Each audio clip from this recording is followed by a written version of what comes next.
ഇപ്പോൾ കേരളത്തിൽ നമുക്കറിയാം ഒരുപാട് കടമുണ്ട് കേരളത്തിന്. ആ കേരളത്തിൻ്റെ കടം വീട്ടാൻ എത്ര വർഷം വേണമെന്നാണ് സാർ വിചാരിക്കുന്നത്?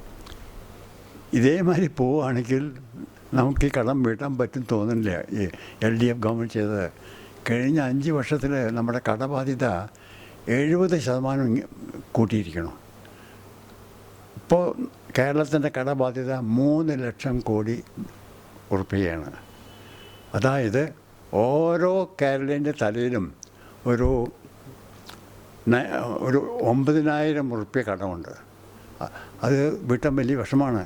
ആ കടമെടുത്തുള്ള പണമൊക്കെ ഉപയോഗിച്ചിരിക്കുന്നത് അൺറിമ്യൂണറേറ്റീവ് പ്രോജക്റ്റിലാണ്. അതിൽ ഒന്നും മടക്കി കിട്ടില്ല. റോഡ് നേരേക്ക് അതിനൊന്നും നമുക്കൊന്നും കിട്ടാൻ പോകുന്നില്ല. അങ്ങനെയുള്ള പ്രോജക്റ്റാണ് ഇട്ടിരിക്കുന്നത്. അപ്പോൾ ഇത് കടം വീട്ടാൻ വല്ലാതെ ബുദ്ധിമുട്ട്. ഏത് ഗവൺമെൻറ് വന്നാലും അത് വലിയൊരു ബാധ്യതയായി നമുക്ക്. നമ്മളൊരു എന്താ പറയുക, ഒരു ഫിനാൻഷ്യൽ ക്രൈസിസിലേക്ക് പോവുകയാണ് അത് കാരണം.